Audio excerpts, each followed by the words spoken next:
Next, I'd like to bring to the stage Angela Weekly, Community Inclusion Manager for Viridian Credit Union.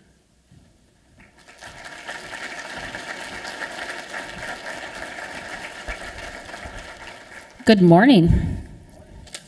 Sad thing when you sit in the front and you get here early, which is not, most of you who know me know I don't normally get places early, but I did today, is, wow, there's a lot of people here. This is amazing and great.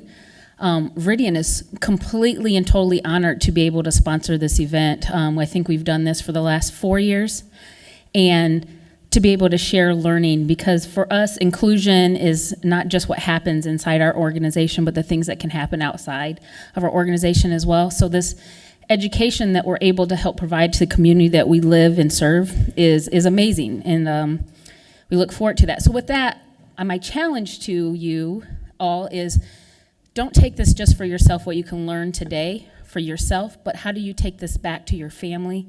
How do you take this back to the boards that you're on? How do you take it back to the places that you work at and share that information so then it can be in the community as well?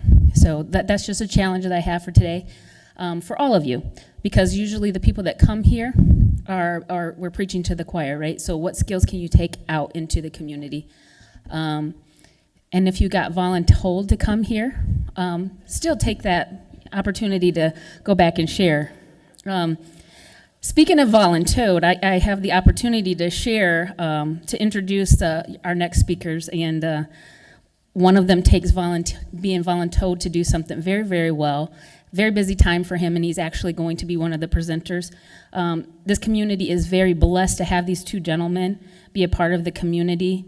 Not just work here, live here, but be engaged in this community. And so we are very lucky to have these two gentlemen come up and share some of the findings and lead this path that we've done for a year, looking at how can we impact African American employment in this community.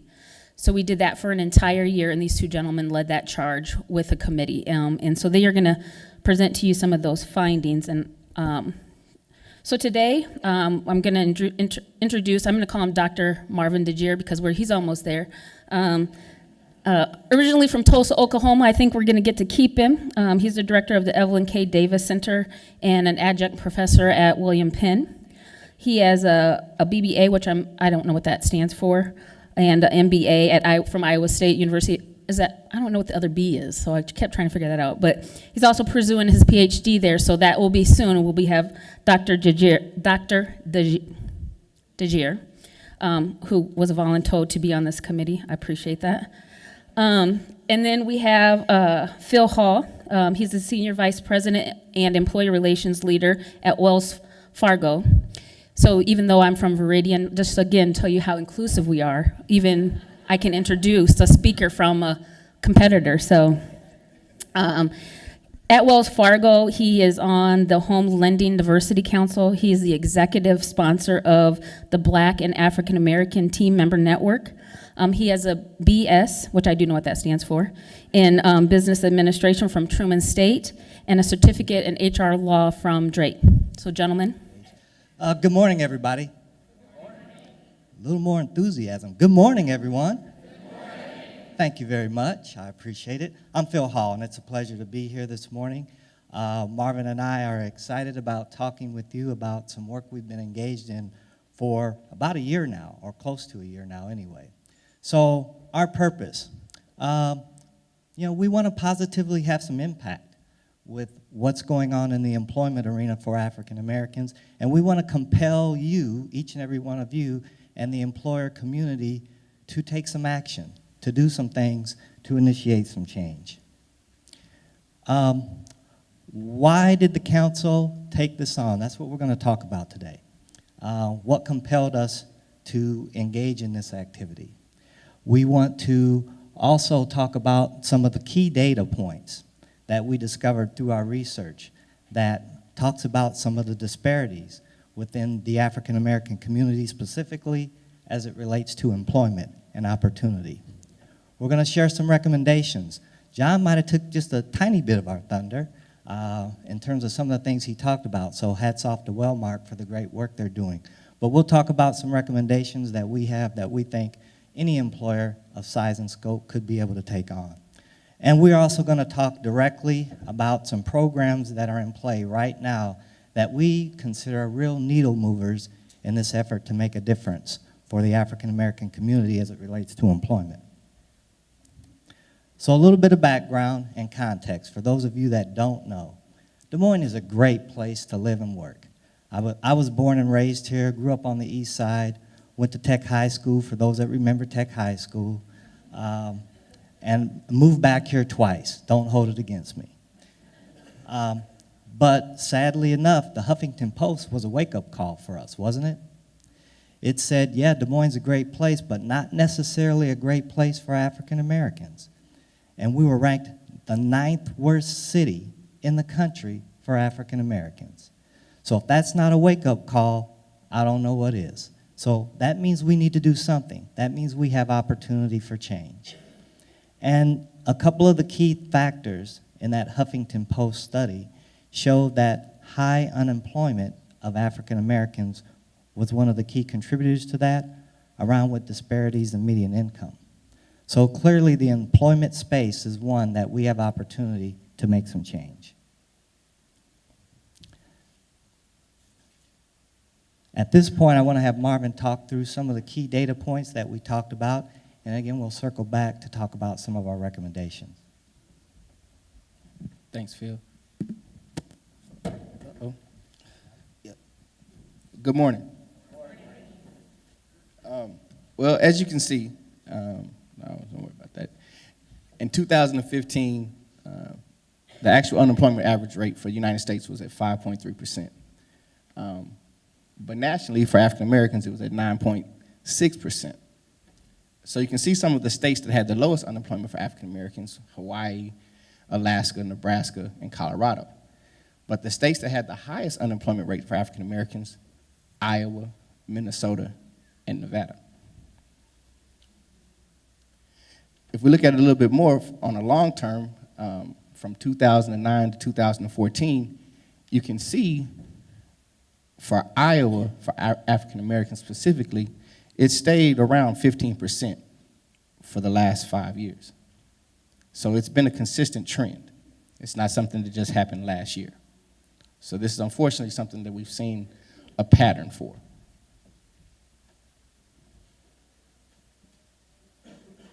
If we break it down into gender for African American men and African American women, you can see for African American women, it's even higher at 15.9%. Again, this is still fairly high. When you think about the state of Iowa itself, we've been proud to hold on to an unemployment rate of a little under, 4%, Mary? So you can see the rate for African Americans has been consistently almost 4 times that amount. So to bring it on in a little bit closer, what does that look like in Polk County? In Polk County, you understand, for Iowa, has the largest population for African Americans in the state of Iowa. But the rate for unemployment for African Americans in Polk County is at 16.7%. So it's even higher than the state average, which is unfortunate considering this is the largest population area in Iowa for African Americans, and it's even higher than the state average. And you can see it doubles the next minority population group of Latinos at 8.5. So how does that look for income? We looked at the income for 2014. The median income for Black Iowa households was $28,833 compared to $53,712 for white households. Nearly double.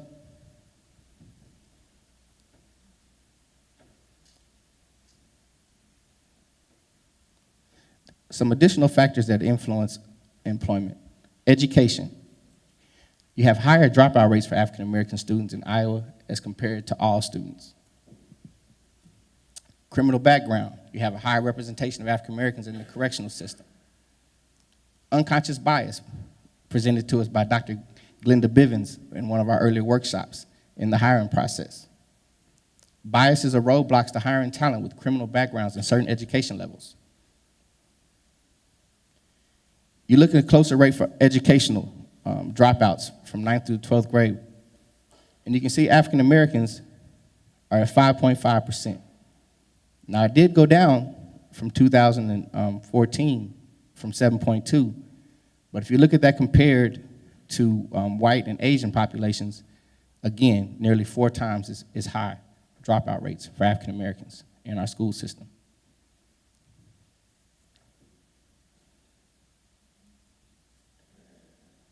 Graduation rates, you would expect, yes, African Americans have a lower graduation rate than white and Asian counterparts at 83.6%.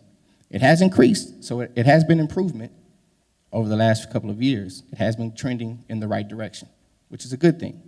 So we have to keep working on that, though. And it takes everybody to work on that. It takes the whole community to do that, okay? So we talked about the prison population. As you can see from this chart, in 2015, African Americans made up 25.5% of the total prison population and have seen a 2.2 increase of incarceration since 2008. So every year, a 2.2% increase since 2008.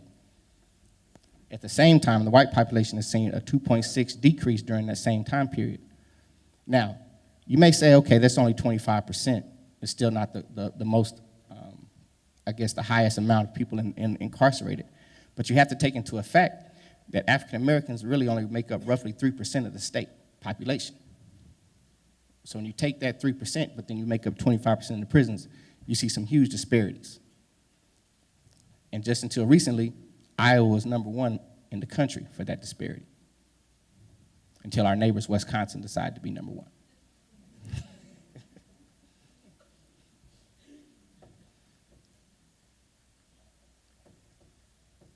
Give it back to Phil. Okay, and talking about some of our recommendations, we had a sub-team of the Inclusion Council, the Greater Des Moines Inclusion Council, come together. And we hosted a meeting with approximately 25 employers, both profit and nonprofit. And we spent the better part of a morning together. We took a deep dive into talking about unconscious bias and how that may be impacting how we operate in the employment space and in the hiring and selection space.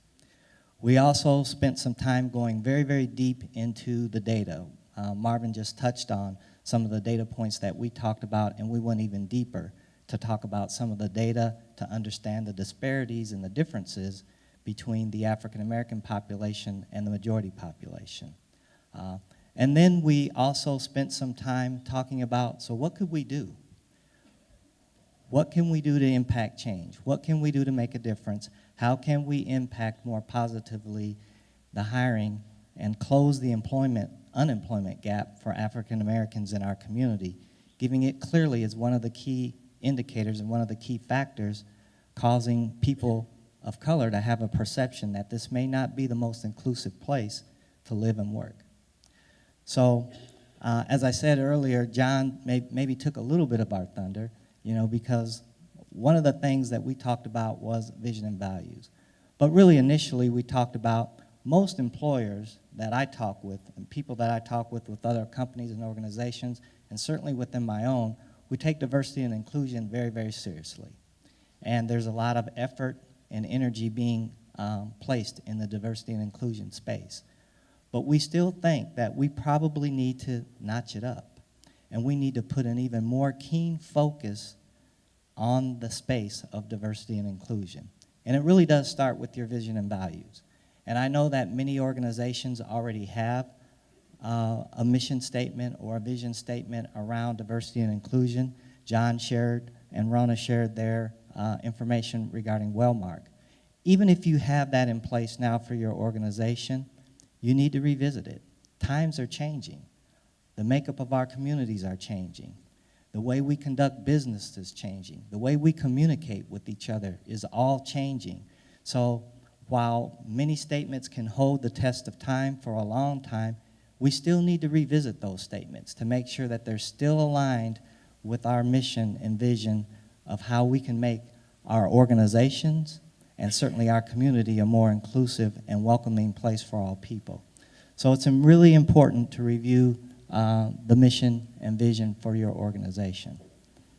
And as I like to say, you have to put your money where your mouth is. I mean, diversity and inclusion is hard work. It's heavy lifting. John mentioned this as well in his comments. He initially talked about, well, they thought they could do it, and he found out pretty quickly if they were going to have success, if they were really going to move a needle, they were going to have some dedicated resources focused on their diversity and inclusion efforts. So I would certainly challenge all organizations to really look at something, and that's your budget. A wise executive told me very early on in my career when they were talking to me about, Phil, what are some of your longer term interests? What do you think you'd like to do? And I told him about my passion in the space of diversity and inclusion. And he said, that's great, Phil. I could see you doing a great job in that space, but let me give you a piece of advice. If you're ever considering yourself for that type of opportunity, ask the person that you're interviewing with, or ask that organization, or tell them to show you your budget for diversity and inclusion. And if they don't have a budget, walk away from that job. Now that's real talk. So we have to put our money where our mouth is. If this is important, anything that's important costs money.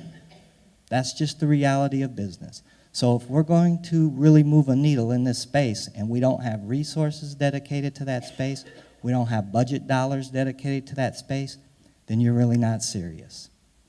So you need to put some money towards the efforts if we're going to move the needle. Invest in staff. Invest in staff. Review your company policies and procedures, especially around your flexibility of workplace staffing. This can be quite a barrier for a number of people, especially in the African American community, where there may be transportation limitations, there may be child care issues, where people need some additional flexibilities regarding their schedules. So take a look at your policies. Are they really inclusive to the workforce that we're trying to hire? Certainly, we all need to take a second look and kind of rethink and refresh ourselves in how we think about people who have a criminal record. There are a number of individuals nowadays in our society who have some sort of blemish on their history. And many employers do have restrictions, very tight restrictions that are governed by a federal or state law, and certainly understand you have to comply with those. But really take a hard look at all the jobs within your organization. Do they all really require those same restrictions, or do you have some flexibility? Rethink. Let's take a fresh look at what some of our jobs are that may have the opportunity to still hire people even if they have a blemish on their record. We would also ask that you really think about outside the box, partnering with community-based organizations here in Des Moines, and there's a lot of them. And Marvin's going to talk about in just a minute, and we've got some great examples to share with you about some partnerships that are in place right now that we think can really help you in terms of creating a pipeline of diverse talent for your organizations. Again, rethinking your recruiting and selection strategies. Expanding your organizational reach and scope to the organizations that you partner with for your referral sources. Are you using the same sources that you've always used? Then you're probably going to get the same results that you've been receiving. So really expand your sources and leverage the Greater Des Moines Partnership as a partner to help you identify some of those other sources. And there are many of them within the community. We would also encourage you to think about your interviewing strategies. Think about your questionings that you're posing to your candidates, and think about your selection panels. How diverse are the people conducting the interviews for your jobs? Sometimes having a panel of people that have a diverse point of view can give you a different way of thinking about the candidates that you're interviewing, and may lead to some differences in who you're actually selecting for your jobs. So please give those some thoughts as part of our recommendations as well. So to kind of highlight why some of these recommendations may make sense to you, because as we understand being businesses, you have to also understand what the bottom line looks like as well. And you can see the most racially diverse companies bring in nearly 15 times more revenue than the least racially diverse companies. This is a fact. They've researched it. It's been studied. It's been printed. It's been verified. Okay? Racial diversity is a better determinant of sales revenue and customer numbers than company size, age, or number of employees at a work site. The most diverse companies you can see average more customers versus those that are least racially diverse companies. You have more business. You attract more clients. You're thinking of different things, like Phil said. You're looking at things differently. Diversity and inclusion represents a competitive advantage, and you can measure financial benefits. An example, IBM, they had a diversity task force initiative, and they strictly went about hiring a diverse executive and really filling out their ranks on the higher levels. And due to that, they had a different shift in their focus on one of their actual business units. And you can see, focusing more on minority businesses, it grew revenues from $10 million in 1998 to more than $300 million by 2001. So is that a return on investment that you can think about why diversity is important? From 10 million to over 300 million by just really focusing on having a diverse executive team? Why the need for change now? We talk about ex-offenders. It's the second largest work-ready pool of employees you'll have here in the state of Iowa. 92% of those who are currently incarcerated will be released. It's the second largest group behind those that have disabilities in Iowa. So those with disabilities and then ex-offenders are your two highest pools of employees ready to go to work now. African Americans are the second fastest growing population group in Iowa at 11% behind Latinos. They're the largest group of minorities enrolled in Iowa community colleges. Why is that important? You talk about middle skills gap. You talk about in the future everyone having to have some college.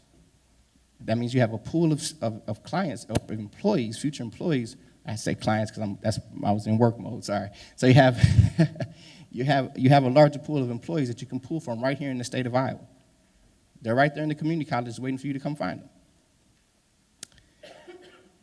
Opportunity to create a pipeline of students to the boardroom versus today's pipeline to prison.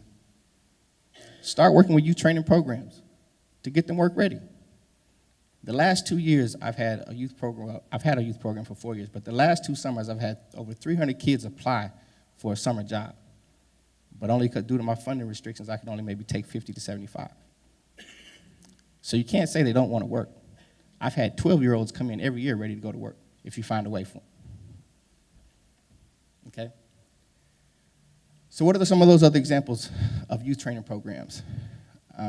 Talk about the Beacon of Light program. They may have mentioned that earlier. From Wellmark, Broadlines, and Urban Dreams, and North High School. They have a partnership going with Isaiah Knox, who's the Associate Director at Urban Dreams currently and works for Wellmark.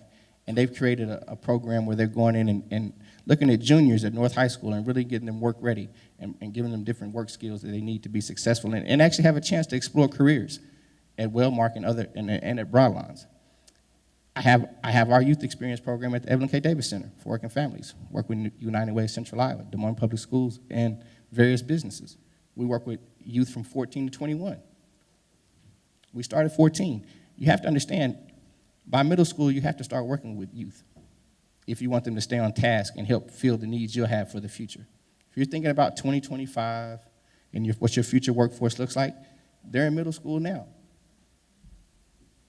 You have to start early if you want to be successful in Iowa for the future.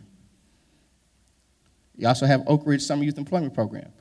So you see there's a very limited amount of programs that currently have funding for youth programs that we work with in the community as far as more focused towards youth of color.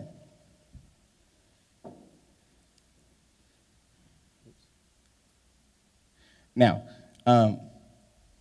Isaiah had to go to another meeting, but I have a young man from our program, DeJear Banks, is going to come up and talk a little bit about his experiences. DeJear's been with me since he was 14, and he's currently a junior at Hoover High School, and I want to give him a chance to talk a little bit about how the programs helped him. Come on up, DeJear.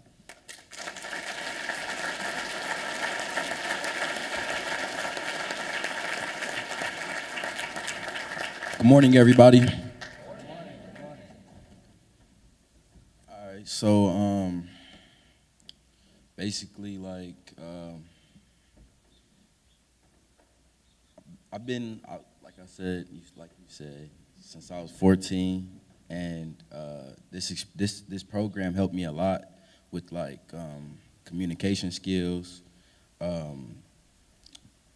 lot from like job skills. Like I never really had that much job skills until I joined this program, and like a lot of the college tours we went on, it made me more like wanting to actually find more about colleges and do different stuff like that. And one of the jobs I had this summer was for the DMPS, and I was an intern, a technology intern, and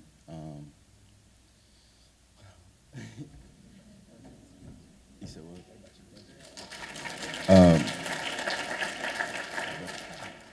My budget.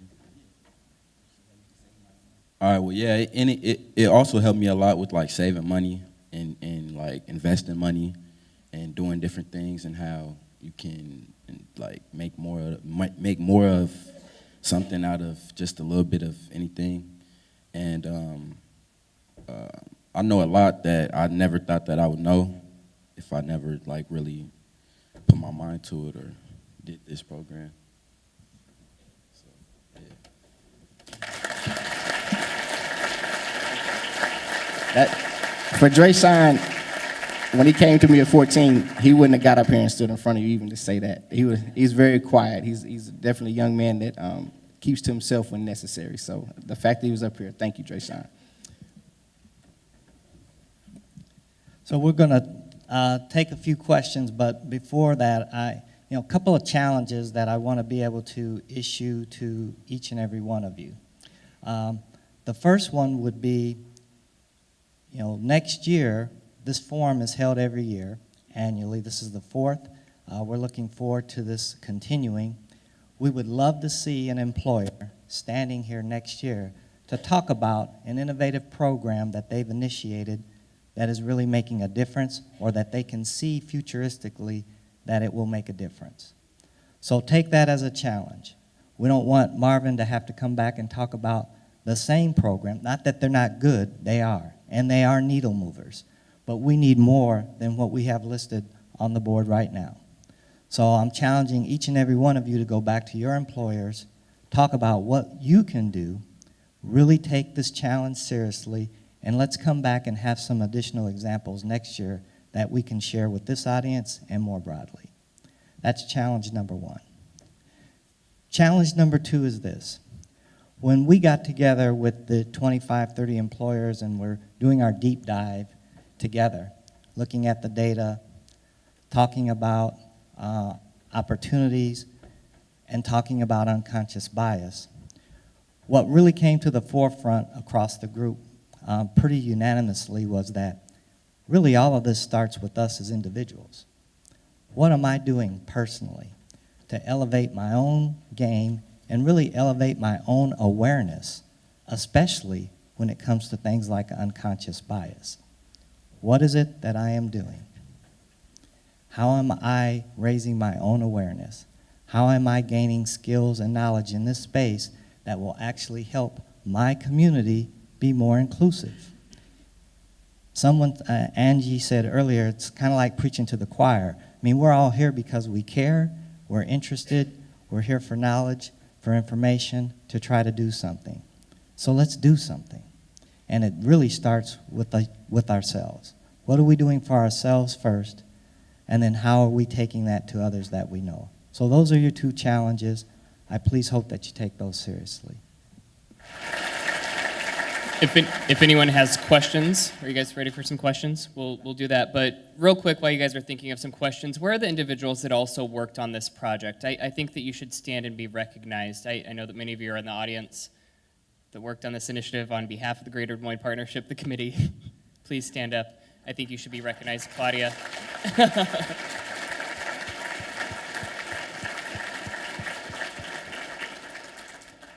All right, who has a question for Marvin and Phil? Back here.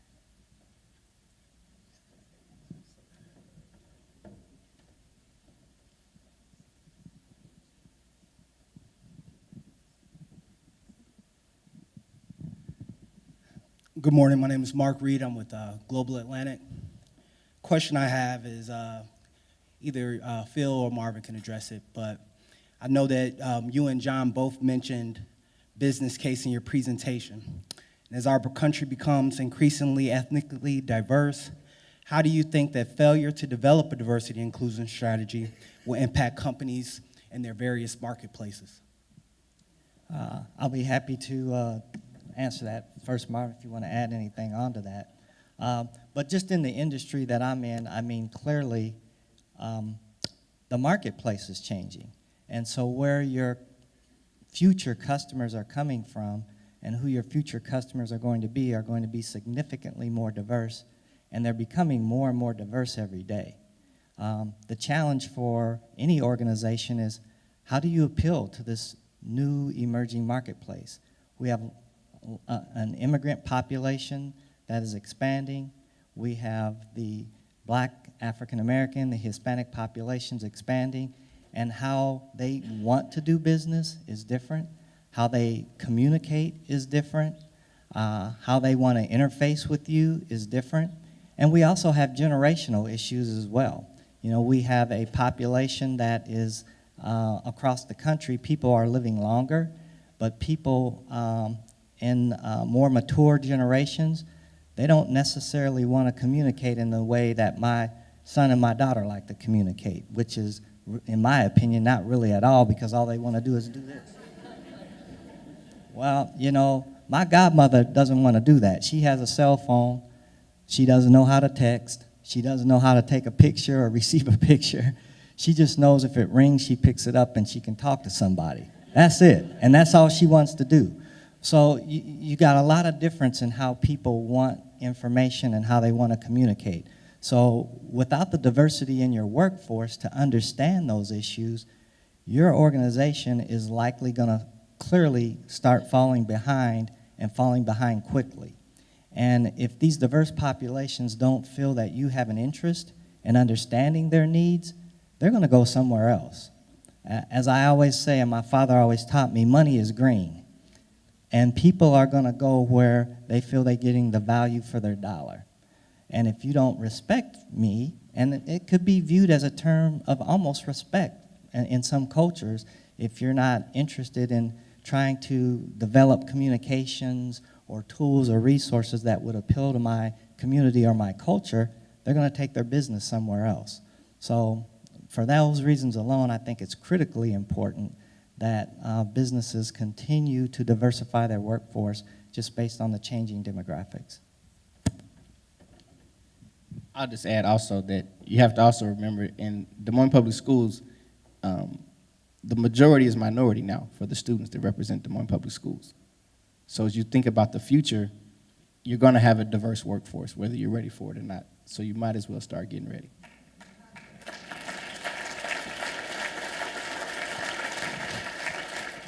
Greetings. I am Dr. Glenda Bivens with Iowa State University Extension and Outreach. First, I want to thank you for doing this important work and really diving into the data as a fellow researcher. My question is, you talked a little bit earlier about how 300 youth applied for the Youth Experience Program at the Evelyn K. Davis Center. However, you only had positions for 50 students to get that very valuable work experience. What are ways that folks in this room can tag on to efforts such as that in order to strategically align with efforts that are already in place rather than potentially having to start all over? So how can they be supportive of those programs? Well, there's a few ways. One, of course, you could you can help fund the programs if you want to just be a funding source. Also provide those job opportunities for the youth as well. And then we also like my favorite is the combo, where you help fund and provide opportunities for the youth. But it's basically coming alongside, and also even within that though, I always tell the employers that work with us though, make sure you have somebody that's going to work with the youth that actually want to work with the youth, not just be something that you're giving them to do because you want to do it and you're passing it on to somebody else. Because remember, youth, they're very quick to understand when somebody really doesn't want them around. And if you have somebody working with them every day, you make it harder for me to want them to come back as well. So definitely make sure you're invested in working with the youth, not just say you want to sign up to the program. The only other thing that I would add to that is, employers probably need to build a stronger relationship with the high schools here in this community. I do a lot of mentoring in schools, and employers are not represented in these schools. And these faculty that teach these courses, they're hungry to have people from the real world come in and talk to their students about what it takes to be successful, and just even to introduce them to the types of jobs that might exist. Because a label alone really doesn't describe a job. It's just a label to a student, and they may say, I'm not interested in that. But if somebody actually comes in and spends the time and talks about what it is and explains it, you've now piqued some interest of some students. So I think just building a better relationship with the local high schools for employers is a good way to not only educate them about your opportunities, but also really to help increase your pipeline of potential folks for your organization as well. Hi, I'm Denise Rathman with the National Association of Social Workers, but also I'm on the board of Project Iowa, another workforce development program. Thank you very much for bringing up the issue of employing folks who have a criminal background. What is it that I know that there are employers like the financial institutions that are really restricted on that due to federal regulations. But what can we do to really encourage employers to take that chance? They feel like they're really taking a chance on folks with criminal backgrounds. And I think that oftentimes they find that those folks are really dedicated because they need that work and they've had that difficulty finding it. Yeah, I'll be happy to take the first crack at that, but I think one of the things that I would encourage folks to do is I had an experience recently through my involvement with Central Iowa Works, where we actually took a group of us and we went to Mitchellville and we went through a simulation. And the simulation was re-entry. And so, I was given a profile of a person that had a criminal background, and I was basically re-entering into the workforce. And it really showed all of the challenges and barriers that existed for someone to be able to do that successfully. And through the simulation, there were probably about 40 of us approximately that were going through the simulation that day. Probably about half of those there ended up back in prison through the simulation simply because they couldn't gainfully get employed. So employment to these folks re-entering is so important. But I think going through that process really helped you understand what their barriers and challenges are, and probably some of the mistakes that they're making in the process of trying to become reemployed.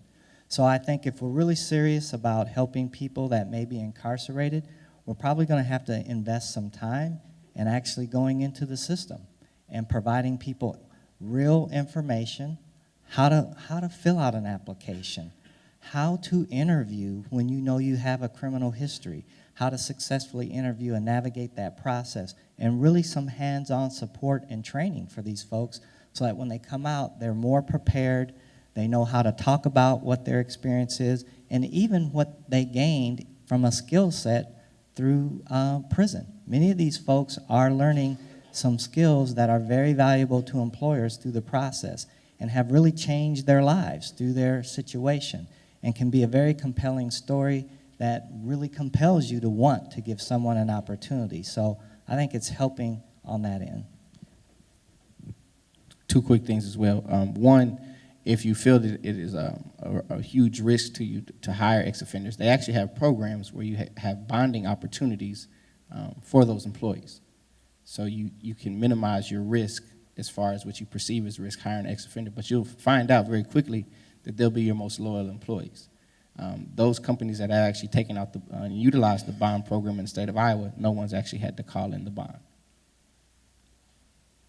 And also, there's tax credits you can earn as an employer as well for hiring ex-offenders. Yeah, Phil, I just want to step in here as well.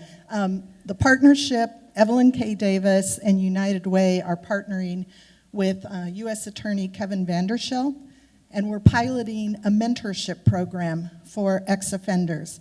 So please join us November 30th at the Evelyn K. Davis Center, 5 to 6:30, isn't that correct, Marvin? I think that's what I have. 5 to 6:30 to learn about the program, and we're going to need people who will commit to mentoring, because in addition to finding employment, they need positive role models, and that's a role any of us in the room can play. So Evelyn K. Davis Center, November 30th, 5 to 6:30. That will be my challenge to all of you. Thank you. Thank you, Mary. We have time for one more question. I'm heading over here. And I did see all of you feverishly writing with those statistics. We will get you a copy of our presentation today as well. Good morning, everyone. My name is Alfonso Robinson. One of the things that I think about is as companies, they have their mission, they have their values, the things that they want their employees to embody as they invite them to work with them, as they groom them, as they continue to work with them. And so you've established a certain mindset from the top that these companies and organizations have. So when I think about, diversity, if it's already lacking, that means it's not there. So even though you pull together employees from across the company to sit down and interview someone, you're already lacking the diversity. So it sounds like you got to have that from the outside. I like the things that I'm hearing about the partnership. When you talk about the mentoring of the ex-offenders, the minorities, what I'd like to see, though, is maybe the partnership invite certain companies, maybe target 10, 25 companies, to invite them to allow the partnership to come in with experts and officials and basically evaluate the company. See how the company can make some changes. Maybe even mentor the company and, say, hey, let's try this. And then when that's done, you put a seal of approval upon that company saying, hey, this company meets a certain level of diversity standards. And then you keep a record of that. The company that meets these standards, and then other companies will want to do that, don't you think? No disagreement. I have no reply. No disagreement. No, seriously, excellent idea. That takes us right to our break. So we will be on a 15-minute break. Thank you, Marvin and Phil, for your time and dedication on this project.